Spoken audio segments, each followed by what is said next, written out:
So now to our special look at how America's heartland is reacting to President Trump's efforts to level the playing field for their exports around the world, particularly our nation's farmers and ranchers. Agriculture Secretary Brooke Rollins joins us for an exclusive discussion about where things go from here. Welcome. Good to have you this morning. Good morning, Shannon. Great to be with you. Okay, so let's start with this. We traveled to Kansas this week. As we were getting ready to go talk to those farmers, this headline caught my eye. Trump's tariffs are no fun for farmers like me. Now, this author goes on to detail how all the inputs he needs for his business, all of those different materials and ingredients and supplies, they're going up, the prices on them. And he said some of the things he would have harvested this year, like some lumber, he can't do because he said the export market has, quote, collapsed. So all these things adding up, threatening the very, existence and survival of his business. What's your message to him? Well, first of all, I think it's really important to realize that what President Trump is doing in his vision and his leadership is to completely realign the world economy, but in so doing, put America first and therefore American farmers first. Shannon, for decades, the way that we have been treated in this country, and especially our farmers and ranchers, is absolutely stunning. We have been living under a tariff regime, but it has been the regime of other countries. Japan with a 700% tariff on our rice, Brazil with an almost 20% tariff on our ethanol, which I know you were in Kansas, probably talking to some ethanol corn farmers. The EU takes less pork with 450 million people than does Honduras with 10 million people. I mean, it is one thing after another. And I'll be honest with you, I didn't realize how egregious it was until I took this job. I mean, I've heard President Trump talk about it for a long time. I was in his last White House as his domestic policy chief, so I was somewhat aware. But once I took the job as Agriculture Secretary and really began to dig in, the way our ag producers are treated across this world, both with high tariffs and with non-tariff barriers like unsubstantiated science claims, is just, it's egregious. So the president is working to fix it. I don't know that any other political leader in our lifetime would have ever been able to do what he is doing. I know that our farmers and our ranchers realize that we're in a hopefully short period of uncertainty, but ultimately, I believe the age of prosperity for all Americans, but especially for this segment, will be unprecedented. Well, and some of them are now, they're hearing conversation that there may be some subsidy or help for them if the tariff situation does not go well this time around. Politico reports this. Though Trump is starting to explore another bailout, the fund he used to assist farmers the first time is now nearly depleted. Says farmers have been his most loyal constituency, but now they could be one of the groups hardest hit by his trade war. And listen, these farmers that we talk to, they're like, we don't want a handout. We don't like the talk of a bailout. We just want to keep our bargain with the American people to provide them safe, reliable food, products, and for around the world. But the fact is, they said if they need the safety net, if it's there, they'll take it. But what if it isn't there?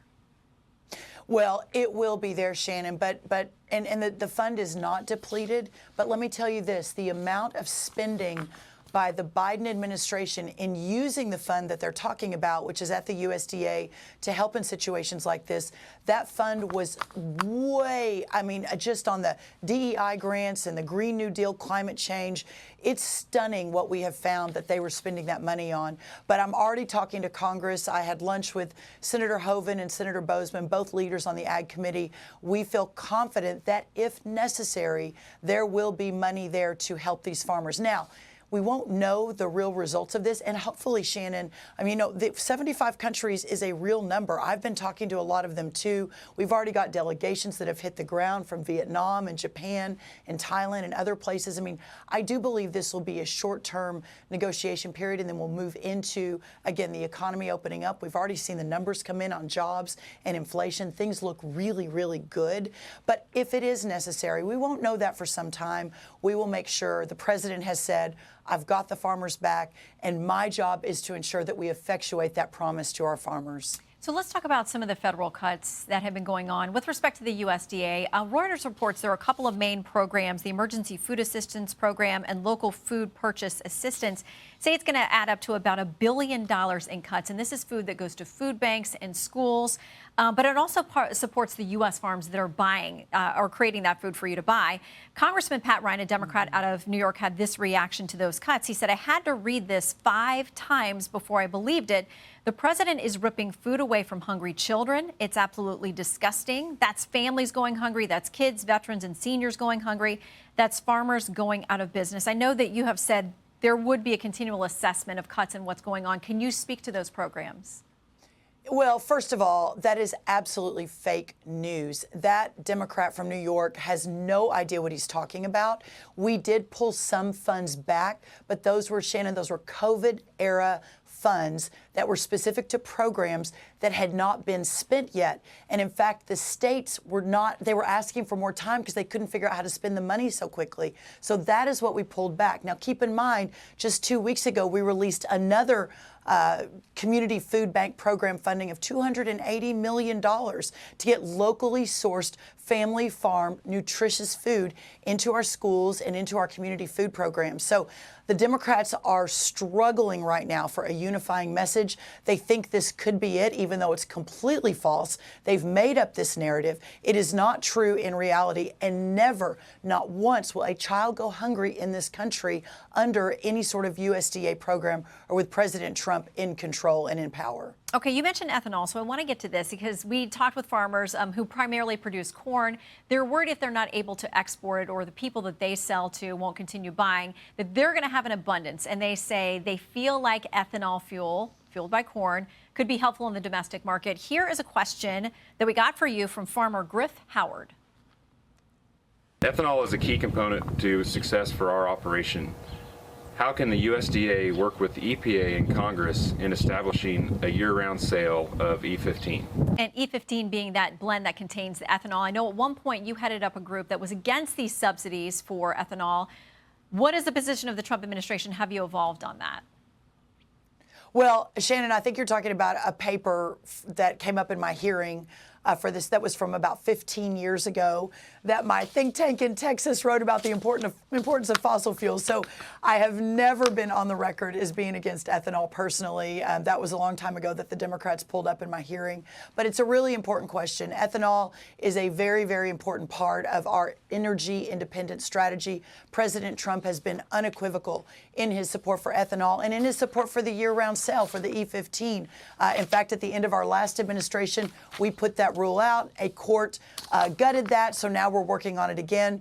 But as our incredible cabinet led by Secretary Chris Wright, Secretary Burgum on energy, Administrator Lee Zeldin, along with myself, we are hyper-focused on that energy independence, and ethanol and biofuels is a very, very important part of that. When I was in Iowa about a week and a half ago, we announced a big new grant to help build out more infrastructure for ethanol. We've visited almost 10 heartland states to this point in the last 2 months. I've got another 4 or 5 coming in the next 2 weeks. So we are really focused on our row croppers, especially our corn growers, sorghum, soy, wheat, et cetera. But having ethanol as a key part of that strategy is really important to President Trump and the highest priority at our USDA. All right, we're just about out of time. We are out of time, but egg prices are back up again. You've had great success on that. What can people expect quickly? Well, we are focused on, obviously, the president securing the border and grocery prices. Eggs have been a big driver in that under Joe Biden, increased by 230% in the last administration. Wholesale prices are now down almost 60%. We'll keep working on that and keep fighting for everyday Americans and especially our American farmers and ranchers here at USDA. All right, Secretary Rollins, thank you very much for your time. Hope you had a good birthday this week. Thank you, Shannon. Oh, thank you so much. Great to be with you. Hi, everyone. I'm Brian Kilmeade. I want you to do me a favor. I want you to click to subscribe to the Fox News YouTube page. This is the only way that I know for sure that you're not going to miss any great commentary, any great news bites, any great interviews coming your way on Fox. You can get it all here on YouTube. So subscribe right now.